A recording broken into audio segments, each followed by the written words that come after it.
Yo, what's that word? It's your boy Catch My Fade, aka Her Baby, and we back again, man. We back again. And you know, I got my handy dandy notebook right with me.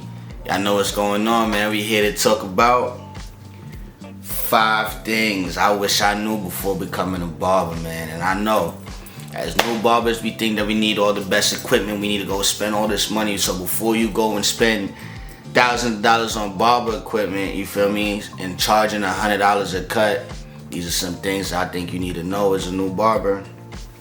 Let's get into it, alright? So number 1, we're gonna dive right in. Chasing perfection, right? Chasing perfection. As new barbers, we tend to want to be perfect. We tend to chase the idea of being perfect and not learning the craft properly, not taking that time to actually get to understand the steps that we got to make our haircuts flawless and flow the way that they're supposed to. Efficiency is key. Consistency is also key, right? So let's not just try to force being perfect when we barely know what we're doing. You know what I mean? So that's number 1. We tend to chase perfection. We wanna focus on the consistency of our cuts. If you do 10 cuts a day and only one of them come out good, focus on your consistency, right? Not perfection. Consistency. Number 2, learn your tools, man. Learn your tools before going out and buying every new clipper that you see. Learn your tools. Learn how to use them. The clipper doesn't make the barber makes the clipper. Always remember that, right? Always remember that. Now, in conversation, right, we can agree that there are clippers that perform better than other ones due to the motor, right? However, still learning how to maneuver with those weaker clippers can develop your skills into being a better barber, right? Because you already know what you're doing. You know what I'm saying? So don't rush to go spend thousands of dollars on equipment. Try to learn your equipment, you know? Number 3, oh yeah, this is a big one. Stop comparing your style and your cuts to other experienced barbers. That is your number 1 downfall. Stop doing that, right?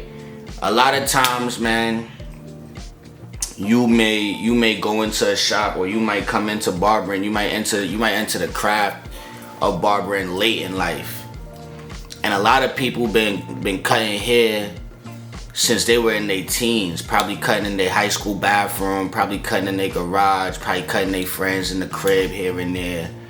And these experienced barbers have been doing it for that long. You know what I'm saying? They came up cutting that long. They got experience. They know what they're doing. They've built that muscle memory already. You cannot compare yourself. You have to now build the muscle memory for yourself. You can't compare what they do to what you do. You don't have the experience that they have. You know what I'm saying? You don't have the skill set as them. You guys may be in the same profession. It may be the same career choice, but your skill set is different, and it's going to take time to develop that skill set. So focus on you, your pace, Godspeed. Just always remember that, right? Go into it and just take your time and just try to be as consistent. Do not compare your work to others' works, because then you're gonna feel discouraged when you realize that your work isn't coming out anywhere as close as anybody else's in the shop, right? So focus on your own craft. Don't get caught up in what anybody else is doing in and around you. You know what I'm saying? Because it's just gonna cloud your mind. Number 4, I see this all the time, man. Pricing. I really want to get into pricing, man. I feel like as a barber, or just when you work in the beauty industry in general, that people tend to want to tell you what your worth is. You know what I'm saying? And pricing is a big thing, because what determines your worth? Everything that you do, your time is worth money, right? Your equipment costs money. Products cost money. Even being in the shop, your chair costs money. So everything that you do in this business costs money, and everybody thinks they want to tell you what it should cost for a cut, right?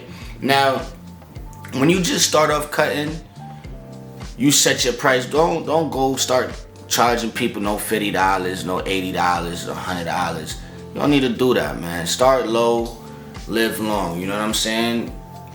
You gotta sacrifice a little bit in the earlies, but don't rush to change that number either. Take your time and build your clientele, build your skill set, and then you can focus on what your next price range will be. You know what I'm saying? But take your time in that development process and don't rush it. But definitely value yourself. I'm not saying to undervalue yourself. I tell everybody, value yourself. Don't let anybody tell you what your cost should be. You know what I'm saying? Value yourself. Number 5, marketing. You have to learn how to market yourself in order to bring more clients. You know what I'm saying? So I just had a client ask me how it was, and I think he was more just trying to, he's more focused on the financial aspect of being a barber. I told him if he just cared about the money, he might as well not do it. However, what makes me stand out? I think the way I dress, the way I look, the way my station is put together, even down to my cape, everything is aesthetically pleasing to the crowd that I'm trying to attract, right? Everything is aesthetically pleasing to the crowd that I'm trying to attract. I try to get the young ones in there.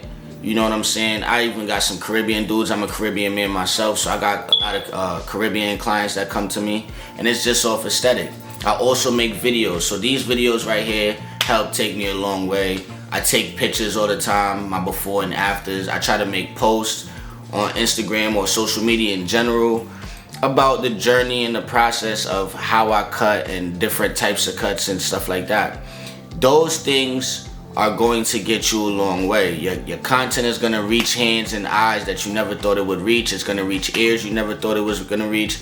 And I want you to learn that and be consistent. Learn marketing. That is very important on building as a barber now in 2026, man. Like, everything is on social media. Everything is digital. Everything is about being on the screen. You got to put yourself out there, and you got to put that footwork in yourself. You know what I mean? It's not like back in the day where we just talk about the shop itself. Like, this shop is a good shop. We talking about the barber as an individual. You have to learn how to market yourself as an individual, whether it's like the types of conversations you having with your clients in the chair. You got little perks, you know, maybe you have a business card and every 5 cuts, the 6th cut is free. Whatever these little incentives and things that you do to market yourself, definitely work on marketing, man.